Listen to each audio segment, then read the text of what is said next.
여러분 안녕하십니까? 대선 레이스가 힘차게 발뻗고 있습니다. 그 어려웠던 고비를 다 넘기시고 역전의 드라마를 또 서게 되었습니다. 과연 김문수 후보입니다. 이분 인생 자체가 역전 드라마 아니겠습니까? 요 며칠 동안 얼마나 마음고생이 많았겠습니까?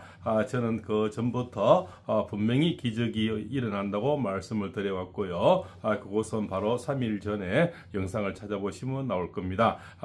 우리 김문수 후보님이 태생지에서 바로 올려드렸고요. 그날은 비가 오는, 전국적으로 비가 오는 그런 날이었습니다. 또 거기 고향 또 뭡니까? 형님뻘 되는 분, 또 그다음 고향 누님 되는 분 직접 만나서 생생한 증언을 들었습니다. 아주 어릴 때부터 공부를 잘하셨고요. 아주 착했었고, 아버님이 교육청 공무원, 면장 이렇게 얘기를 하시면서 두루두루 또 참 말씀을 많이 들었습니다. 또 김문수 후보님 우리가 아는 정치인 중에서 너무나 저평가되어 있지 않느냐. 본인의 한 역사는 너무나 크고 웅장한데 본인을 절대 드러내지 않고 자랑하지 않는다는 겁니다. 누가 반대쪽에 있는 자는 어떠면서 작은 걸 해놓고도 자랑을 하고 사고 뭉치고 모든 것이 비리고 그렇지 않습니까? 오늘은 또 그 부인이 오늘 또 2심 결과가 나오죠. 그것이 경기도 북한 아닙니까? 가는 곳곳마다 칭찬의 일관입니다. 그래서 오늘 누님 되시는 분이 구촌쯤 되시더라고요. 그분이 하시는 말씀이 거기는 다 집성촌입니다.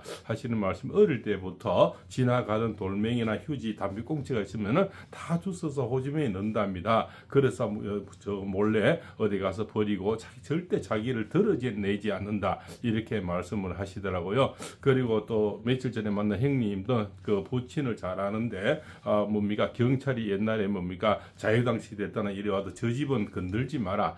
그만큼 올바른 집이고 착한 집이고 깨끗한 집이라고 그렇게 해서 그런 일본 경찰들도 쳐들어 들어가지 않는 그런 집이다 이렇게 말씀을 또 들어왔고요. 위에 또 조상님들 중에서는 바로 그 김연이라는 분이 바로 임진왜란 때 이분은 민주화 항쟁 그죠 운동을 하셨지 않습니까? 민주화 운동을 그 윗대 조상은 바로 또 임진왜란 때 의병장이더라고요. 김연이라는 분이 의병장을 또 하셨고요. 그 위에 또 이때 한 분은요 또 바로 대사헌을 지냈었더라고요. 이분 조상들도 우리 김문수 후보님과 똑같은 민주항쟁처럼 임진왜란 때 의병장 출신이더라고요. 그분의 후손입니다. 그것도 생가도 바로 종택하고 붙어 있습니다. 그 모든 인생 자체가 전설이고 그러나 왜 저평가되어 있는 하면 지금까지 너무 드러내지 않고 자랑을 하지 않는다는 겁니다. 본인의 업적은 지금 대장동이나 위례신도시입니까? 그쪽에 그다음에 백현동이죠. 그 다 보태도 100분의 1도 안 되는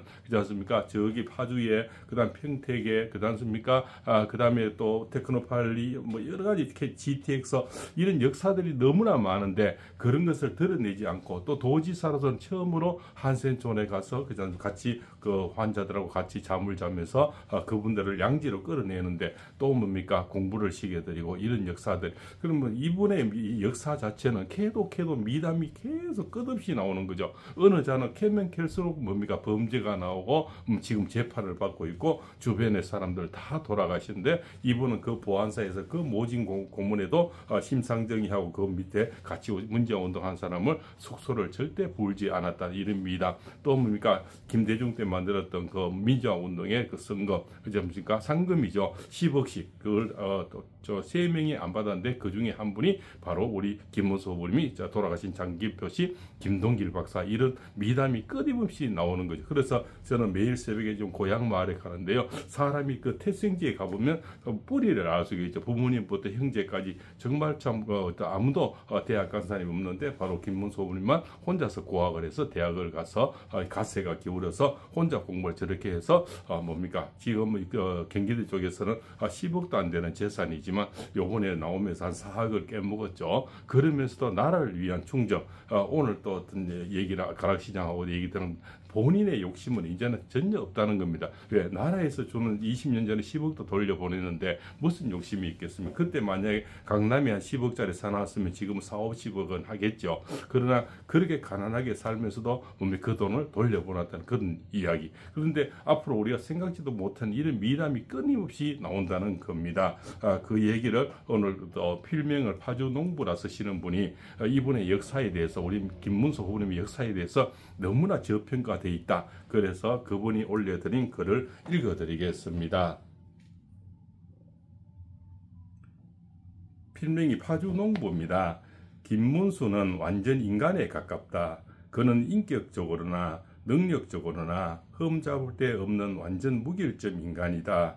정치적으로는 이승만 같은 정치력을 겸비하였음이 보수의 무덤이던 부천소사에서 내리 삼선을 하고서 후배에게 양보할 때까지 대단한 의정활동을 하였으며 국가 경영에 있어서는 박정희 같은 추진력과 통찰력으로 대한민국을 G2의 반열에 올릴 수 있는 능력자임이 이미 경기도지사 시절에 검증된 사람이다. 이것만 보면 금수저 출신 같아 보이지만 그의 청춘 시절은 인간 본성에 충실한 투쟁의 역사였다. 그래서 전설이라고 해요. 노동운동의 전설, 민주운동의 전설. 심상정이가 또 그러셨습니까? 유시민이도 TV에 나와서 완전히 반대쪽에 있지만 우리 김문수 후보님은 그래도 말을 조심하더라고요. 그분은 이렇게 형님 이렇게 하면서 그분은 그렇지 않습니까? 대단한 분 이렇게 말씀을 하지. 박지원이는 참 지독한 사람 이렇게 해서 심상정이는 얼굴도 못 쳐다봤다는 그런 분이라는 거죠. 그래서 우리는 100년에 한번 볼까 말까 하는 지금 전설을 바로 대통령 후보로 뽑았는 겁니다. 그래서 좀 약간 문제는 있었지만 어쨌든 기호 2번을 달고 오늘부터 선거운동에 뛰게 됐다는 거죠. 찢어지게 가난한 7남매 중에 6번째로 태어나서 잠을 설치면서 아르바이트 하면서 형제 자매 중 유일하게 대학에 진학하게 되나 유신 반대 투쟁으로 제적 후 복학이 되었으나 민청 학년에 연루되어 또 제적되면서 학업은 포기하고 위장 취업으로 노동계에 투신하여 노동운동의 전설이 된다. 그는 요즘 같은 기종 노조가 아니라 정말로 노동약자의 근익 보호를 위해 투쟁한 진정한 노동운동가였다. 선오련 지도위원 자격으로 참여한 1986년 5월 3일 인천에서 있은 직선제 개헌 투쟁을 주도한 혐의 등으로 개헌 태종이 이제 직선제 종신직을 하지 말라는 개헌 3선이죠. 3선 개헌할 때 투쟁을 했던 그 얘기입니다. 구속이 되어 2년 이상 투옥되고 옥고를 치렀다. 그때 보안사에서 잡혀가서 엄청난 고문으로 그의 죽음 직전까지 갔음에도 심상정 등의 후배 은거지 등을 볼지 않았다는 얘기가 유명하다. 그 인간성을 알 수 있는 대목이다. 누구는 바늘만 한번 찔러보면 다 불러버릴 거죠. 그죠? 그 옛날 보안사 고문이란 것은 인간이 상상해도 견딜 수 없는 고문 기술자들이 하는 거죠. 보통 인간이 견딜 수가 없는 거입니다. 우리 같은 경우는 정말 손톱에 바늘 하나만 찔러버리면 다 불어버릴 거예요. 이게 말로서 그렇지 그건 아무나 할 수 있는 영역이 아니라는 겁니다. 그래서 우리는 우리 김문수 후보님을 너무 저평가되어 있다. 우리는 너무 모르고 있다. 그래서 이런 걸 알리려고 팔방쌤 또한 노력을 하고 있습니다. 노동으로 운동을 할 때나 국회의원이나 도지사 시절에도 그는 언제나 약자의 편이었다.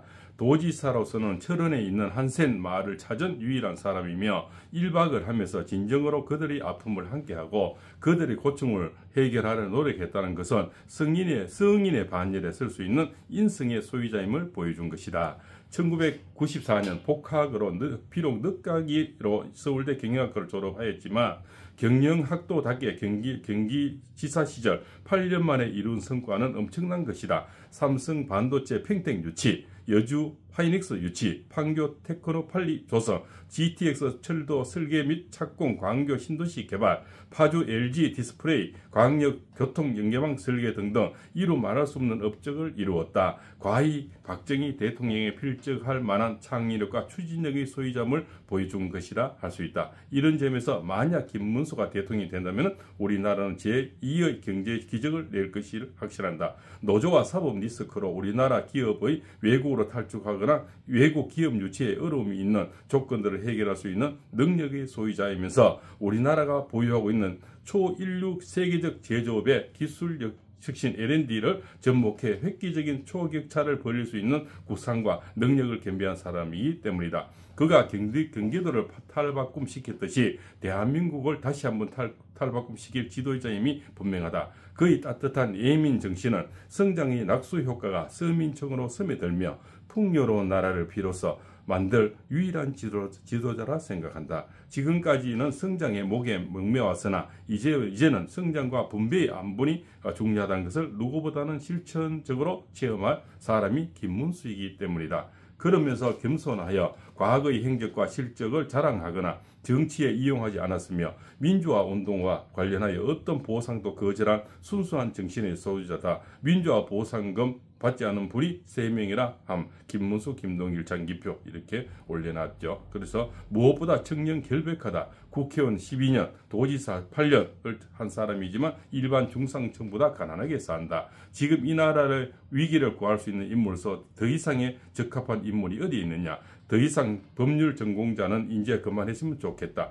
법조계 출신들은 이 나라의 사회에 유리한 위치에서 나라를 요리하여 그들의 기득권과 뱃속만 채우는 동안에 우리나라는 절체절명의 위기로 몰리고 있다. 이런 내용입니다. 그래서 실제로 가난을 사는 사람 편에 섰고 언제나 어려운 사람을 직접 발로 뛰었고 그러나 이 많은 업적을 가지고도 자기를 드러내지 않고 자랑하지 않는 그런 지금도 어떤 고난이 닥쳐서도 이번에도 뭡니까 후보가 교체되는 그런 어려움에서도 옛날 노동운동의 시절 그런 기질이 나와서 당사를 안에서 그렇게 자기 방을 가지고 그렇지 않습니까? 직진 노받거나 뒤로 물렸을 줄 모르는 추진력. 그러나 외유 내강의 소유자. 아주 만나본 분들은 너무나 부드럽고 너무나 온화하고 너무나 포용력이 넓은 그런 분인데 무슨 누가 협박을 하거나 누가 잘못된 불법을 저지르거나 이렇게 할 때는 아주 호랑이로 변하는 전형적인 외유 내강의 큰 그릇입니다. 요즘 또 요번에도 배신한 그 역적들 양상권 씨 모든 걸 안고 가지 않습니까? 안고 가면서 그분들을 좀 더 선대 위에 올려놓고 같이 가는 이런 모습들이 대인의 품격. 그 60명 또 같이 동조한 국회의원들 앞에서 큰 절을 올리는 그런 것은 아무나 할 수 없는 거죠. 물론 국민을 보고 국회의원들을 보고 했지만 그 하나로서 모든 걸 포용해버리는 그런 빅텐트를 치는 그런 지도자. 이런 분을 우리가 다시 우리 이 생에서는 다시 볼 수 없지 않나 저는 그렇게 생각합니다. 발봉쌤입니다.